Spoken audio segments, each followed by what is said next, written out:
Recently, my good friend, John Leslie Menard, alias Barney, passed away. I guess I looked at my phone log. It was December 16th was the last time I talked to him. And I'm really grateful that I had that opportunity to have that conversation with him.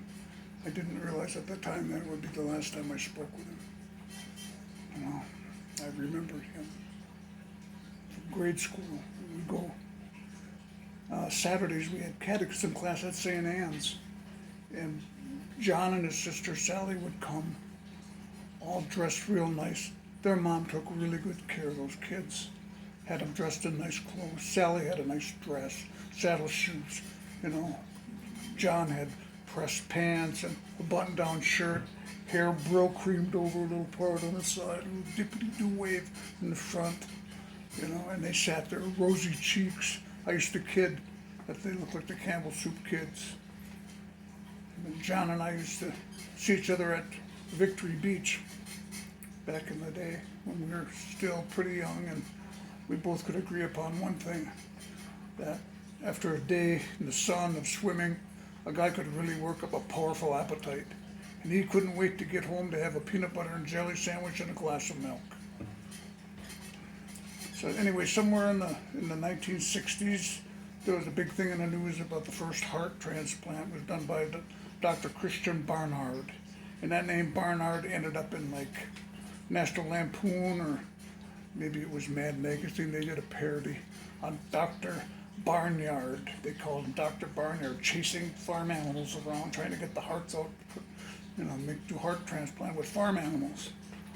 And Barnyard and Menard, kind of like, you know, anyway, so I used to go to Barney's house and try to we would have plans to do things, and I tried to get him out of the house. The daytime was pretty rough. He had a hard time making that transition from his bathrobe and his morning slippers to actually getting into his street clothes so he could actually leave the house and go do something. And I'd sit there and I'd wait for hours, and I'd go, come on. Finally, I would go, come on, Barnyard, let's get the lead out. Come on, Barnyard. And I started calling him Barnyard. And one day he finally says, Joe, please don't call me Barnyard, but you can call me Barney. And so it was never an intention to give him a nickname, but it stuck like gum on a shoe. I tell you, it was good. I remember one time when we were playing at Lolly's. The gig was over.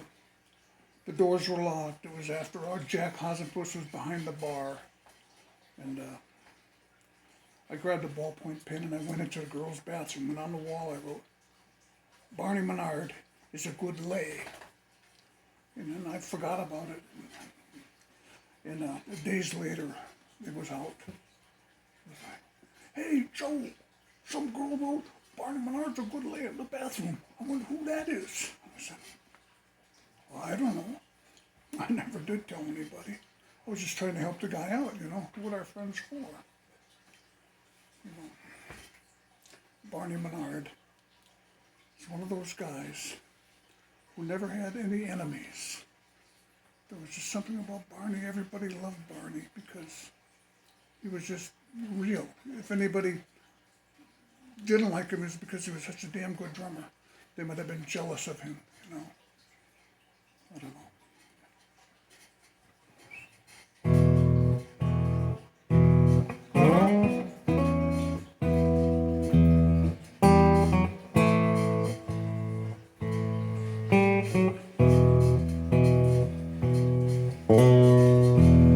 Anybody here seen my old friend John? Can you tell me where he's gone? Knew a lot of people, seems good they die young. I just looked around and he's gone.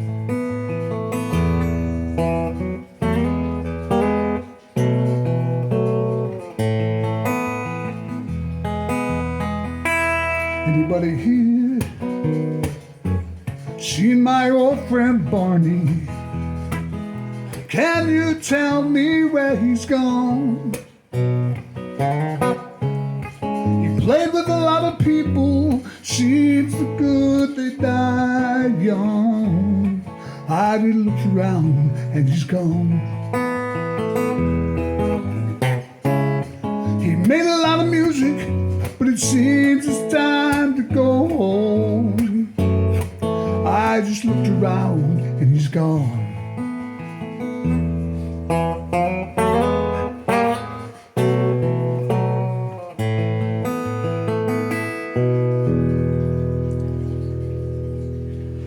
John Leslie, Barney Menard, you are loved and you will be missed. I know you're smiling down right now because you can feel the love. God bless.